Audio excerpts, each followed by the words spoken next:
Brooklyn Independent Television. As we observe American Heart Month in February, we want to focus on heart disease and women. In popular culture, it's men who have heart attacks. Think of Marlon Brando in The Godfather, dying suddenly in his garden. But heart disease actually kills more women than men, and it kills more women than all types of cancer combined.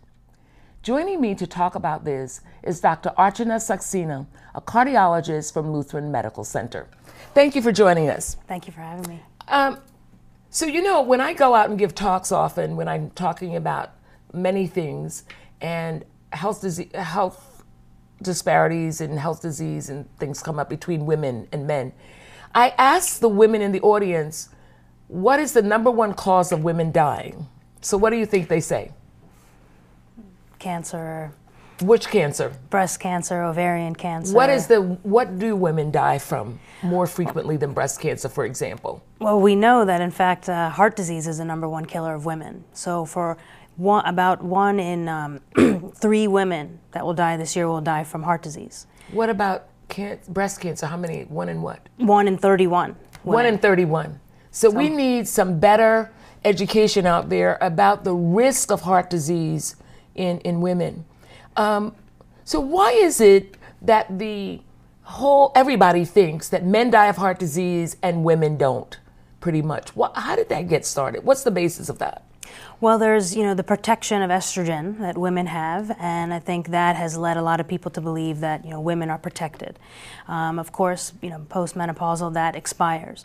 But, we've seen that even younger women are dying of heart disease, and that can be for many reasons. One, the metabolic syndrome. That's a big problem today's society, being overweight, having abnormal cholesterol values, having problems with sugar, but maybe not fully diagnosed with diabetes. All these things, especially in women, are big causes of heart disease. And they're additive, aren't they? When you have the cholesterol problem, the diabetes, pre-diabetes problem, et cetera, they're additive. Absolutely. So having all 3 of them makes you more likely. Absolutely. What about smoking? Smoking. If we could get everyone to quit smoking, it would be wonderful. It's been shown in women that actually smoking affects them more and leads to more heart disease than the same amount of men who smoke. So that is the number one thing. If they could cut that out, it'd be wonderful. We're going to get to what women could do and what people could do in general, but we're focusing on women for raising awareness about the fact that they do die from heart disease.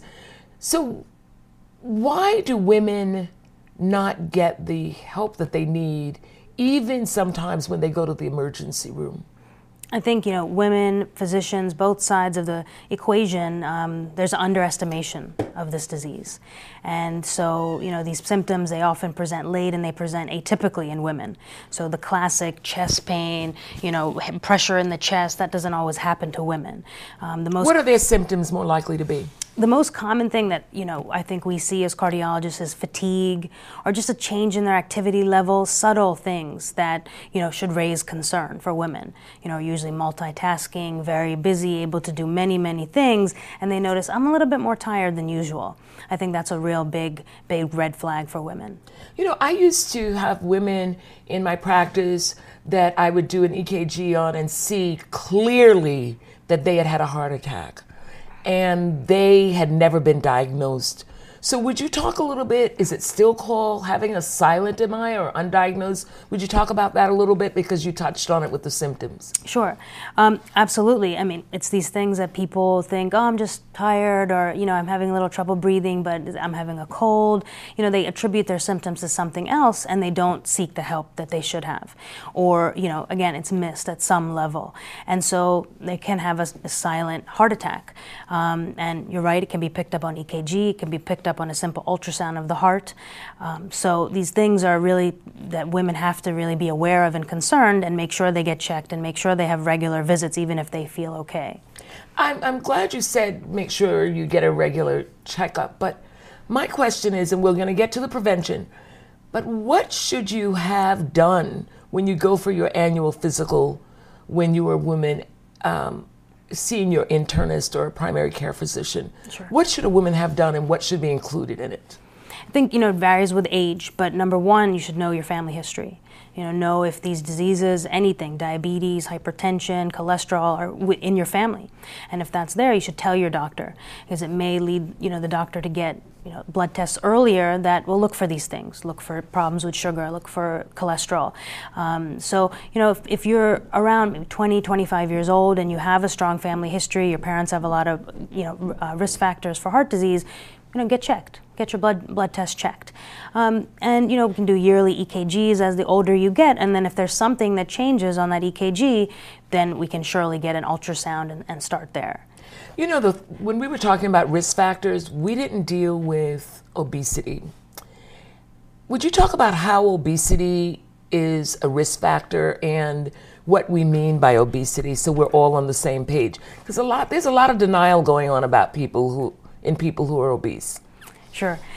Yeah, there are definitely a lot of tables out there, what's your recommended weight, etc. But, being obesity has certain characteristics, a body mass index, it's greater than 30. So there are things that we look at, but also in general, just, over time, if your pants don't fit, if you've noticed the scales have changed, obesity has many different levels. And so I tell people all the time, there are things you have to watch for, just weight changes, weight gains, instead of just focusing on one simple number. The other thing is the distribution of the fat. Would you mention that briefly? Sure. Women definitely tend to contain, around their bottoms or around their abdomen. Men definitely around their abdomen, sometimes their thighs.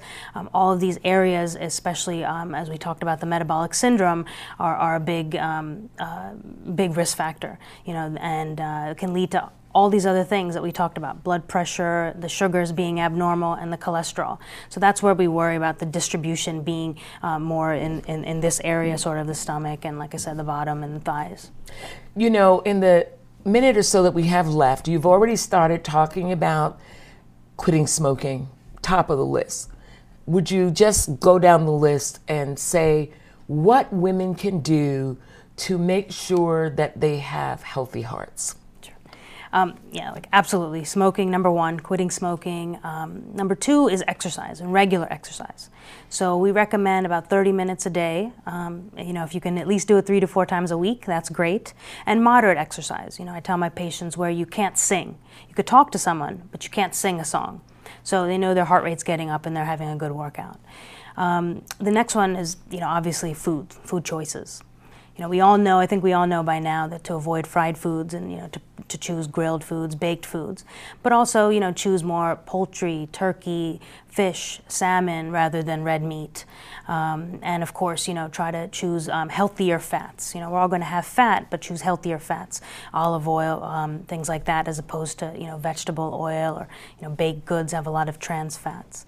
In addition to the diet, of course, stress, relief and stress, and that I'm glad you raised stress. It's huge, and it actually particularly affects women.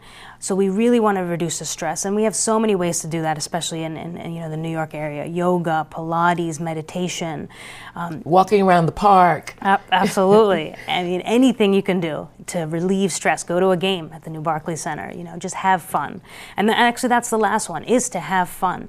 If happiness and showing gratitude, expressing your happiness, getting regular sleep, all of those things can lead to a healthier lifestyle. Thank you for including sleep. We're going to have to leave it there. Thank you so much for being here. Thank you for having me. I appreciate it. Watch this and other Brooklyn Independent Television episodes online at bricartsmedia.org/BIT.